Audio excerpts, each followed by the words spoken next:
नमस्कार, बहुत स्वागत आप सभी का हिंदी खबर में। मैं हूं आपके साथ ऋतु भंडारी। आज की सबसे बड़ी खबर पूरी दुनिया के लिए यही है कि युद्ध विराम हो चुका है मिडिल ईस्ट में। ईरान ने अपना दम दिखाया और इसे डोनाल्ड ट्रंप की करारी हार भी माना जा रहा है, क्योंकि ईरान में जीत का जश्न मनाया जा रहा है। ईरान की शर्तों के सामने आखिरकार अमेरिका को झुकना ही पड़ा।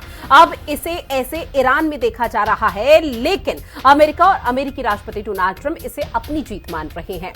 ये हो क्या रहा है, सवाल ये उठ जाता है। दरअसल इस युद्ध विराम पर, इस सीज फायर पर दुनिया पर क्या असर पड़ेगा, और ये भी आपको इस चर्चा में बताएंगे कि ईरान की जो शर्तें हैं वो कैसे और कब कब अमल में लाई जाएगी। इस बात पर भी हम चर्चा करेंगे, लेकिन उससे पहले क्या कुछ खास रिएक्शन सामने आ रखे हैं, पहले आपको वो सुनवा देते हैं। Iran is possibly going to cash in through its defense industry. The biggest loser so far is the American defense industry because its weapons now have proven to be vastly overpriced and vastly underperforming. America's losses have not only been on the battlefield.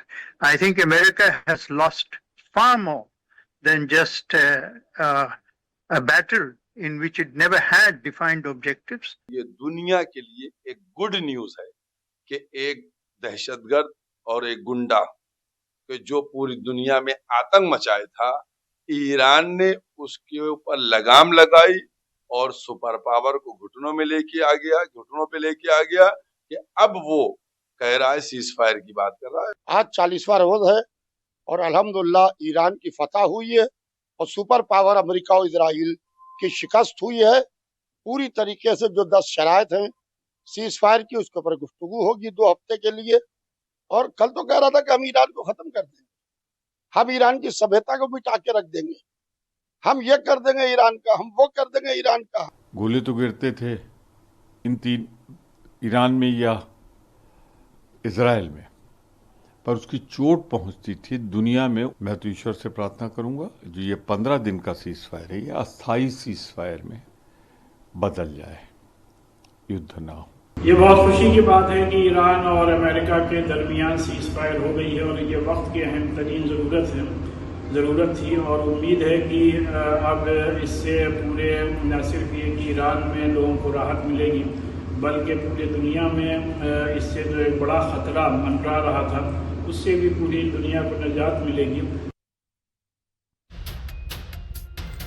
तो देखिए, पश्चिम Asia में फिलहाल जो स्थिति थी वो कहीं ना कहीं अब हालात सामान्य होते हुए नजर आ रहे हैं। उसका असर जमीनी स्तर पर अभी से दिखना शुरू हो चुका है। अब ऐसे में सवाल ये उठ जाता है कि जो ईरान कल तक सरेंडर करने के लिए तैयार नहीं था, वो ईरान आज कैसे सीज फायर के लिए तैयार हो गया। 2 खास मेहमान हमारे साथ जुड़े हुए हैं। अनिल वधवा जी, जो कि पूर्व राजनयिक है, सर बहुत स्वागत करती हूँ आपका हिंदी खबर में। साथ ही लेफ्टिनेंट कर्नल हिमांशी सिंह जी हमारे साथ जुड़ी हुई है, रिटायर्ड रक्षा विशेषज्ञ। मैम, आपका भी बहुत स्वागत करती हूँ हिंदी खबर में। शुरुआत हिमांशी जी मैं आप ही के साथ करूंगी। जो डोनाल्ड ट्रंप कल तक धमकी पर धमकी दे रहे थे और जो ईरान कल तक सरेंडर करने के लिए हामी तक नहीं भर रहा था, आज ऐसा क्या हो गया कि एकदम से ये बड़ी खबर आ गई कि ट्रंप ने सीज फायर का ऐलान ही कर दिया? नमस्कार ऋतु जी, जय हिंद। देखिए, जब भी आप अगर पूरे जियोपॉलिटिक्स को समझे तो वॉर जहां भी चल रहे होते हैं वहां बैक चैनल डिप्लोमेसी भी चल रही होती है। अल्टीमेटली जो युद्ध की विभीषिका है वो कोई नहीं चाहता है। ईरान अगर ब्लीड कर रहा था तो ब्लीड अमेरिका भी कर रहा था, American basis in the middle east भी कर रहे थे, इजराइल भी कर रहा था। तो कहीं ना कहीं पूरे विश्व का दबाव इस समय था इनके ऊपर। और देखिए, ईरान जो लड़ाई लड़ रहा था वो अपनी संप्रभुता को बचाने के लिए कर रहा था। अग्रेसर इसमें जो है वो अमेरिका था।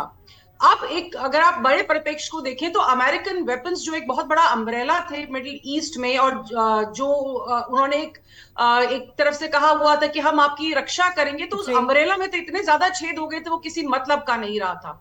और जिस तरह की मिसाइल पावर ईरान ने दिखाई है, जिस तरह से उन्होंने आयरन डोम को भेदा है, इजराइल में जिस तरह के नुकसान हुए हैं, this was not expected out of Iran कि इतने सारे जो सैंक्शन उस पे लगे हुए थे पिछले 40-50 साल के, उसके बावजूद उसने रिसर्च एंड डेवलपमेंट जो कि मिलिट्री ओरिएंटेड थी, उसका दमखम इस पूरे उसमें दिखाया है। जो भी इनका 39 डेज तक अभी तक की कॉन्फ्लिक्ट रही है, मुझे लगता है कि ये बहुत ही एक वाइज डिसीजन दोनों पार्टीज की तरफ से है, जिसमें ईरान को भी देखिए जरूरत थी, उनकी फार्मास्यूटिकल जो इंडस्ट्री है उस पे, इंफ्रास्ट्रक्चर, ऑयल, हर चीज पे तो हमले हो रहे थे।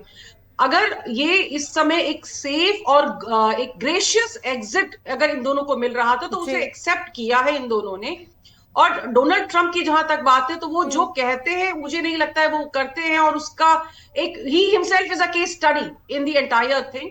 लेकिन मुझे लगता है पूरे विश्व के लिए एक सुकून और राहत की बात है।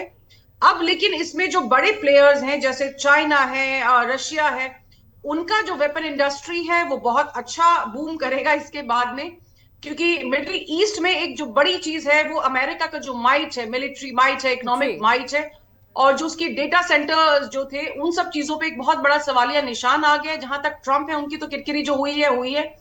लेकिन इस सब के बावजूद तो देखने वाली बात रहेगी वो इजराइल ने लेबनान को इसमें एक्सेप्ट नहीं किया है, कि जो कि ईरान की तरफ से था कि लेबनान में भी जो हमले हैं वो रोक दिए जाएं, जो नहीं अभी तक रुके हैं। वो एक पेच है जो इसमें फंसा हुआ है। अदरवाइज मुझे लगता है कि ये समझौता शायद इस बार 15 दिन से ज्यादा के लिए हो जाए और विश्व एक राहत की सांस लेगा। निश्चित तौर पर आपकी बात से मैं पूरी तरह से सहमत। ऐसे में अनिल बदवची में आपके पास आते हुए, चूंकि डोनाल्ड ट्रंप कब कौन सा बयान दे दे उनका कोई अता पता नहीं, और शायद डोनाल्ड ट्रंप को खुद भी नहीं पता होगा, लेकिन सर सवाल ये उठ जाता है कि जो ये सीज फायर का ऐलान हुआ है ये सच में ईरान की ताकत को दर्शाता है, या जिस तरह से यहाँ पर हिमांशी जी ने जिक्र किया कि ये बैकडोर डिप्लोमेसी भी हो सकती है? देखिए, ये अमेरिका के लिए एक ऑफ रैम्प था जो ईरान ने माना है, और काफी प्रेशर के बाद ईरान ने इसको मंजूर किया है। जो 10 पॉइंट ईरान ने रखे हैं वो बहुत अहम है। आगे चलकर देखना ये होगा कि उन पर सहमति कैसे बनती है। दो तीन ऐसे मुद्दे मुझे लग रहे हैं जिसमें काफी सवाल हैं, जैसे कि जो न्यूक्लियर कैपेबिलिटी का सवाल है, एनरिचमेंट के ऊपर लेकर किस तरह की सहमति बनेगी, और फिर जो पैसेज है स्ट्रेट्स ऑफ हॉर्मुज का पैसेज, उसके ऊपर अगर कोई सेस या फीस लागू होती है तो इसमें जो इंपोर्टिंग देश हैं उनकी भी कोई राय होगी, और उसके साथ साथ उसको इम्प्लीमेंट कैसे किया जाएगा, ये बहुत ही पेचीदा सवाल है। तीसरी बात यह है कि जैसे हमने अभी सुना आपके प्रोग्राम पर, एक लेबनान में जो अटैक्स चल रहे हैं उसके ऊपर इजराइल ने सहमति नहीं दी है, और इनफैक्ट उन्होंने कहा है कि इसमें इसके ऊपर सहमति नहीं बनी थी। तो उसमें दो राय हैं।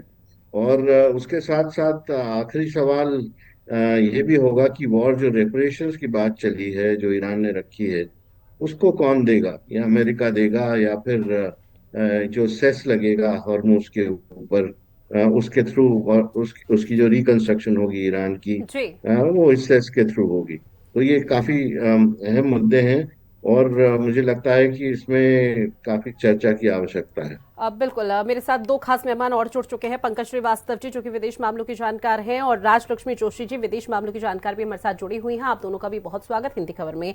पंकज श्रीवास्तव जी, आपके पास आते हुए, चूंकि डोनाल्ड ट्रंप को और पूरे अमेरिका को यही लग रहा था कि अगर जब ईरान पर हम अटैक करते हैं, डे 1 से 28 फरवरी से युद्ध की शुरुआत हुई थी, तो उनको लग रहा था कि बहुत जल्दी ईरान सरेंडर कर जाएगा और बहुत जल्दी ईरान नेस्तनाबूद हो जाएगा, विश्व के जो नक्शा है उससे ईरान का खात्मा हो जाएगा। लेकिन जिस तरह से सीज फायर का ऐलान हुआ है, क्या ये डिप्लोमेटिक हार अमेरिका की या डोनाल्ड ट्रंप की बताता है?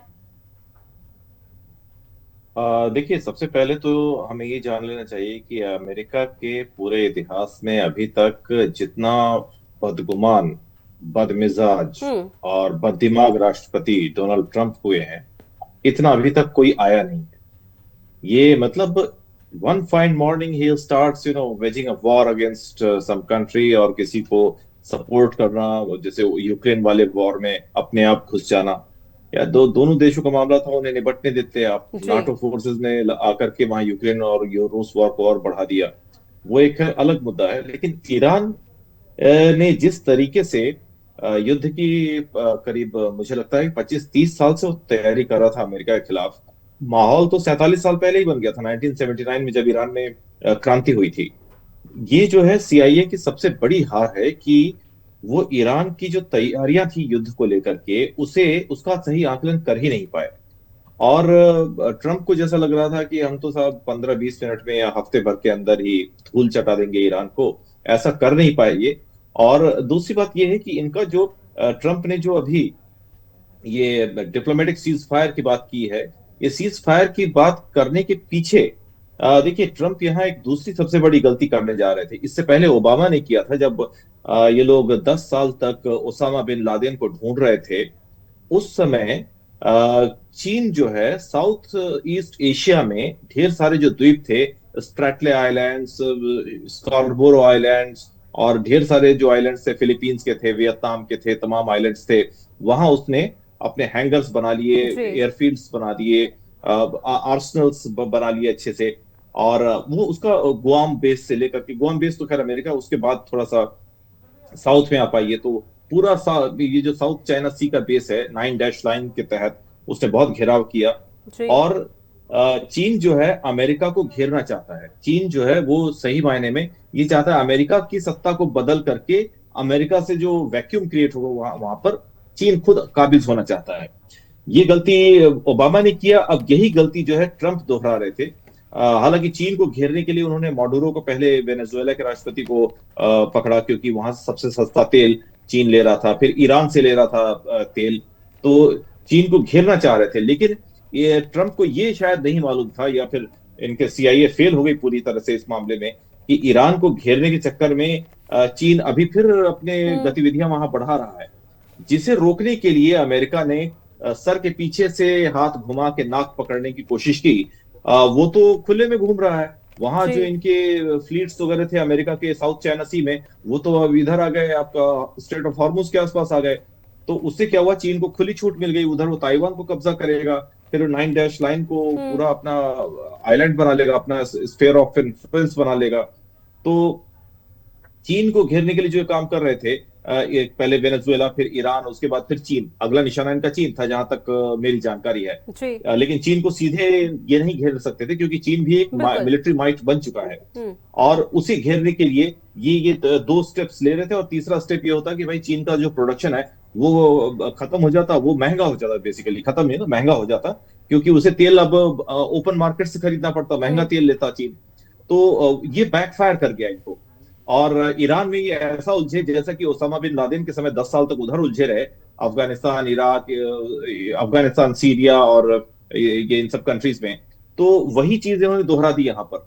तो उसकी वजह से क्या हुआ है कि चीन को एक वरदहस्त मिल गया, और यहाँ पर पूरी दुनिया के सामने अमेरिका को मुंह की खानी पड़ी, क्योंकि अमेरिका खुद अब बोल रहा है कि हम सीज फायर करना चाह रहे हैं। अब इस पर ईरान ने अपनी शर्तें लाद दी कि स्ट्रेट ऑफ हॉर्मुज पर हम मालिकाना हक हमारा होगा, ऊपर से हमारे जो न्यूक्लियर प्रोग्राम से उसके ऊपर आप प्रतिबंध नहीं लगाएंगे, फिर यूरेनियम संवर्धन की जहां तक बात की जा रही है, उसके बाद IAEA के जो प्रस्ताव है, international atomic agency, atomic energy agency के, वो जो है प्रस्ताव सारे समाप्त किए जाएं।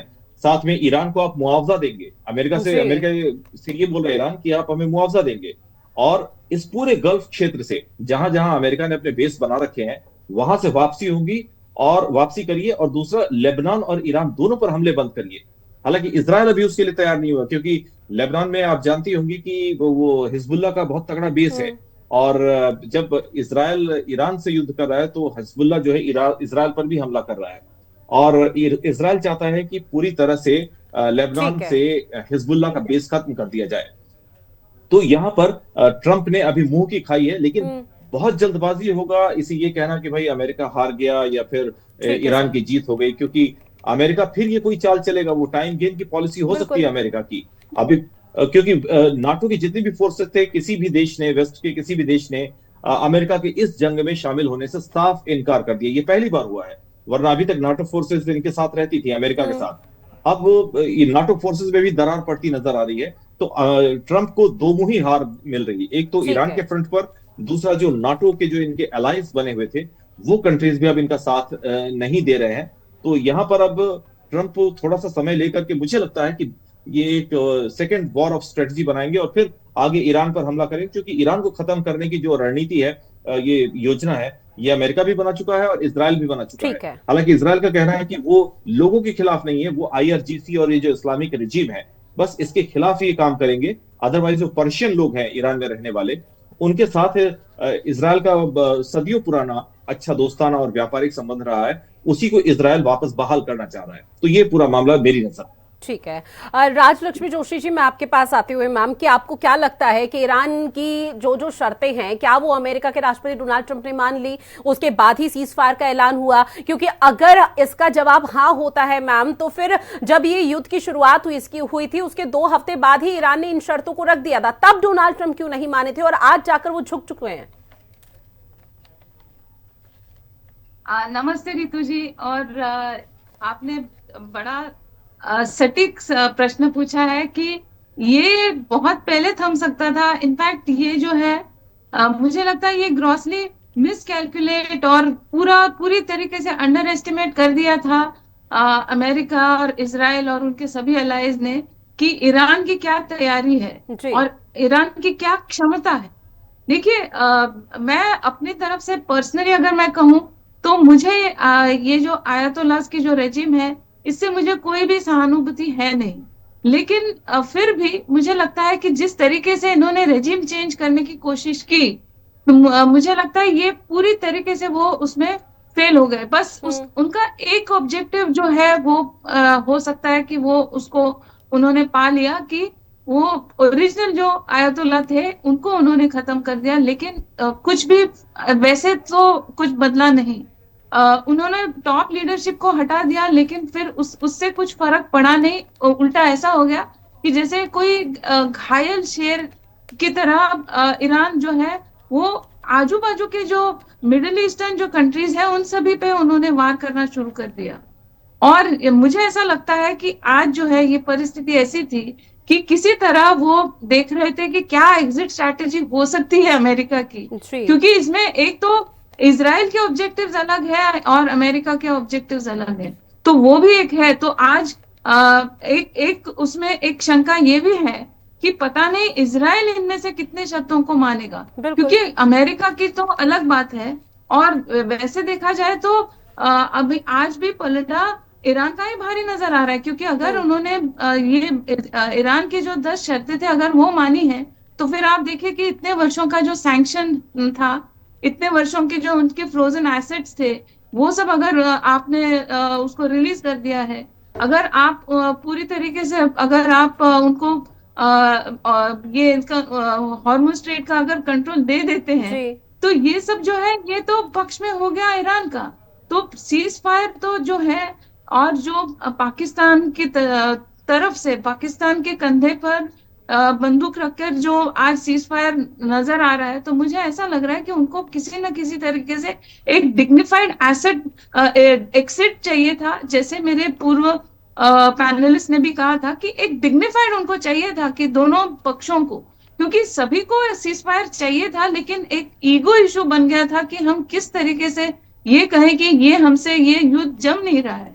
और ऑब्जेक्टिव्स जब तक क्लियर नहीं हो तब तक आप कैसे कह सकते कि हम विजयी हो गए। अमेरिका कह रहा है कि we have achieved more than our objectives. तो मोर देन ऑब्जेक्टिव्स के लिए आपका ऑब्जेक्टिव क्या था ये भी तो पहले होना चाहिए कि आप जैसे वो जो न्यूक्लियर उनकी कैपेबिलिटीज पर भी उनको रोक लगाना था, तो क्या वो हुआ है, उसका कुछ उनका वो ऑब्जेक्टिव उनका अचीव हुआ है कि नहीं। रेजिम चेंज तो हुआ नहीं, हाँ बस आयतोल्ला एक से दूसरे आयतोल्ला तक पहुंच गए। और हॉर्मुज स्ट्रेट तो एक नया उनके लिए एक जैसे आउट ऑफ द सिलेबस वाला एक आ गया था उनके लिए, क्योंकि हॉर्मुज स्ट्रेट तो ओपन था पहले, और ये जो अभी आज हॉर्मुज स्ट्रेट ओपन करना ये जो एक ऑब्जेक्टिव बन गया है वो पहले तो ओपन था।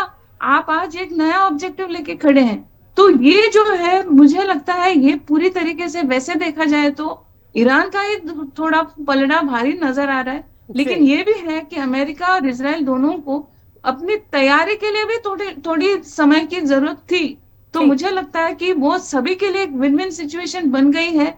लेकिन आज दोनों तरफ से अलग अलग स्टेटमेंट्स आ रहे हैं कि दोनों कहते हैं कि हमारे टर्म्स एंड कंडीशंस माने गए हैं, और उसमें पाकिस्तान भी अपना जो है वो थोड़ा सा क्रेडिट लेने की कोशिश कर रहा है। लेकिन साफ तरीके से ये पता चल रहा है कि पाकिस्तान का तो इन्होंने इस्तेमाल किया, जैसे वो कह रहे थे ना कि we have done the dirty work of America for so many years, तो आज भी वो डर्टी वर्क ही कर रहे हैं कि वो ये बस उनको एक डिग्निफाइड एग्जिट दे दिया। कि आप इस तरीके से सीज फायर सामने से न मांगते हुए आप इनके थ्रू, जैसे ये दर्शाया गया कि पाकिस्तान उनसे मांग कर रहा है कि किसी तरीके से आप सीज फायर कर दीजिए, और ये सीज फायर का एक तरीका बन गया। बस इतनी सी बात है कि पूरी विश्व को इसमें राहत मिल रही है, क्योंकि जो हॉर्मुज स्ट्रेट बंद हो गया था, जो कुछ ही देशों के लिए जो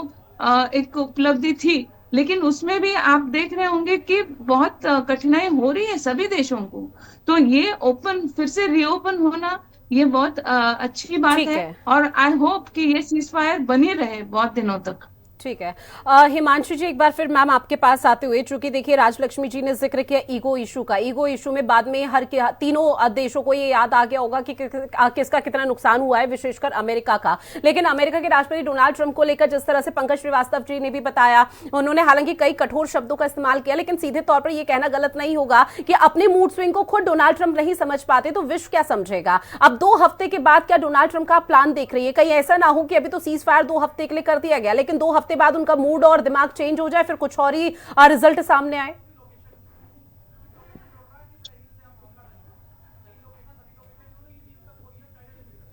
हिमांशु जी, आवाज पहुंच रही है मैम आप तक? जी, देखिए डोनाल्ड ट्रंप जो है बहुत अनप्रेडिक्टेबल है, और इसीलिए उनको एक हार्ड नेगोशिएटर माना जाता है कि वो सामने वाले पे इतना दबाव पैदा कर देते हैं कि सामने वाला जो है उनकी शर्तें मानने को तैयार हो जाता है। लेकिन इस बार जो उनकी टक्कर हुई है वो ईरान से हुई है जी। और ईरान सिर्फ एक देश नहीं है, ईरान एक पर्शियन सभ्यता जो जीती जागती है। 7वीं शताब्दी के बाद से वो अरबों के शासन में रहा, फिर भी उन्होंने अपनी सभ्यता को बचा के रखा है। पूरे विश्व को अंडरग्राउंड वाटर फैसिलिटीज कैसे होती हैं वो ईरान ने सिखाया। जो हवा से किस तरीके से नेचुरल एयर कंडीशनिंग की जाती है ये ईरान ने विश्व को सिखाया। नक्काशी पूरे विश्व में किस तरीके से होती है, ताजमहल तक ईरानियन जो आर्किटेक्ट थे उन्होंने आके बनाया।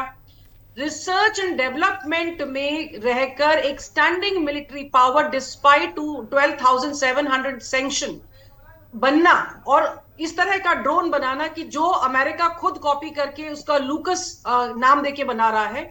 तो कहीं ना कहीं ये दर्शाता है कि जो ईरानियन बेंट ऑफ माइंड है वो न सिर्फ कला प्रेमी है बल्कि साइंस और टेक्नोलॉजी में जो उसका दबदबा है वो विश्व में अनमैचेबल है। अब चाहे उसने चाइना की हेल्प ली हो जिससे उसने पिन पॉइंट सैटेलाइट्स का लोकेशन लेके हमले किए हो, या उसने अपनी मिलिट्री पावर को जिस तरीके से बढ़ाया है और अंडरग्राउंड स्टोरेज की है, तो कहीं ना कहीं उसने इस बात का दमखम दिखा दिया कि अगर आप अपने आप पे भरोसा रखते हैं तो मिलिट्री माइट सामने वाले का कितना बड़ा भी हो वो आपके जज्बे के सामने नहीं रुक सकता है। और ये जब भी इतिहास लिखा जाएगा, वॉर हिस्टोरियंस जब इस चीज को लिखेंगे तो ये चीज उसमें लिखी जाएगी कि despite so many sanctions, challenges और नफरी भी कम है, तो भी उन्होंने किस तरीके से मजबूती से अपने देश को बचा के रखा। जग्रोज माउंटेन्स नो डाउट एक ज्योग्राफिकल एडवांटेज देते हैं, और जिस तरह से उन्होंने IRGC में अपने नेवल बेसिस बनाए हैं, फास्ट अटैक बोट्स बनाई हैं, माइंस जिस तरह की नेवल बनाई है, तो इसीलिए अमेरिका उसके दमखम के सामने टिक नहीं पाया था। और मैं कहती हूँ ये एक अपलॉड करने वाली बात है कि अब जो शर्तें हैं, देखिए इससे पहले तो हॉर्मुज खुला ही हुआ था, लेकिन अगर उसकी नाकेबंदी करके उस पर अगर पैसा भी टोल अगर लगा पा रहा है तो ये कहीं ना कहीं इजराइल और अमेरिका की बहुत बड़ी भूल है। ठीक है, एक स्वतंत्र पैसेज होता था उसको आपने अब एक देश के हवाले कर दिया है। ये जिस तरह की जो चीजें होती हैं, आपने अगर वॉर से पहले वॉर गेमिंग ना की हो तरीके से और आपने प्रोज एंड कॉन्स को अच्छे से स्टडी ना किया हो, तो ईरान जैसा देश जिसको सबने शायद बहुत कमजोर समझा था, वो मिडिल ईस्ट में एक ऐसी पावर के रूप में उभरा है कि अब जो पोलराइजेशन है मुझे लगता है ईरान के आसपास होगा। देखिए 40 दिन के लिए कल ही चाइना ने येलो सी के ऊपर का जो एयर स्पेस है उसको बंद किया था। तो अमेरिका इस चीज को समझ रहा था कि जो आप चीजें सतही तौर पर देख रहे हैं वो उतनी सतही नहीं है, लेयर आफ्टर लेयर्स बहुत सारी चीजें हैं। पुतिन का भी बयान आया था कि अगर आप हॉर्मुज में कुछ करते हैं तो हम सिर्फ बाई स्टैंडर्ड्स नहीं रहेंगे। तो जब इस तरह के दबाव बनते हैं और जब आपको दिखता है कि जियोपॉलिटिक्स जो इतनी कॉम्प्लिकेटेड ऑलरेडी है और उसके बाद जब आपके हथियार जवाब देने लगते हैं, आपका 400 बिलियन का नुकसान तो इन्होंने 12 जहाज गिरा के कर दिया था। तो इस तरह की जब चीजें युद्ध में सामने आती है तो युद्ध की जो दिशा और दशा है सब बदल जाती है। मुझे लगता है कि कहीं ना कहीं इसका भी एक दबाव डोनाल्ड ट्रंप पे रहा था। एप्स्टीन फाइल हो गई, आपके अंदर इलेक्शन हो गए, इनफैक्ट इजराइल में भी इलेक्शन होने वाले हैं, ईरान में भी इलेक्शन होने वाले हैं। तो बहुत सारे मुद्दे थे जो मुझे लगता है जिन्होंने इस सीज फायर में मदद की है। ओवर टू यू रितु जी। बिल्कुल, और ऐसे में अनिल वधवा जी आपके पास आते हुए, चूंकि यहाँ पर हिमांशी जी ने भी जिक्र किया कि ईरान को पूरा विश्व कमजोर समझ रहा था, और निश्चित तौर पर ईरान को कमजोर पूरा विश्व बाद में समझता, अमेरिका समझ रहा था। लेकिन सर अब सवाल यहाँ पर कई उठ जाते हैं। 30 सेकंड में सर अपनी बात कंप्लीट कीजिएगा कि क्या ईरान ने वाकई में दुनिया को चौंका दिया है? जरूर चौंका दिया है। और ये शुरू में जब ये युद्ध शुरू हुआ था उस टाइम पर एक्सपेक्टेशन थी कि ये युद्ध जल्दी खत्म हो जाएगा, और अमेरिका क्योंकि उनकी ओवरवेलमिंग सुपीरियर मिलिट्री पावर थी और एयर की जो पावर थी उसके चलते यही देखा जा रहा था कि ईरान निश्चित तौर पर न सिर्फ ईरान, इजराइल बल्कि अमेरिका को भी इस युद्ध के दौरान बहुत ज्यादा नुकसान हुआ है। सर माफी के साथ आपको बीच में इंटरप्ट किया क्योंकि समय मुझे इजाजत नहीं दे रहा कि मैं चर्चा को आगे बढ़ा पाऊं, लेकिन पूरे विश्व की नजरें टिकी हुई है कि आखिर 2 हफ्ते बाद होता क्या है। जो सीज फायर का ऐलान किया गया है 2 हफ्ते के लिए। बहरहाल आप सभी मेहमान हमारे साथ जुड़े इस महत्वपूर्ण विषय पर चर्चा की है, उसके लिए आप सभी का शुक्रिया। और खास पेशकश में इतना ही। देश और दुनिया की बड़ी खबरों के लिए आप बने रहिएगा हिंदी खबर के साथ। नमस्कार।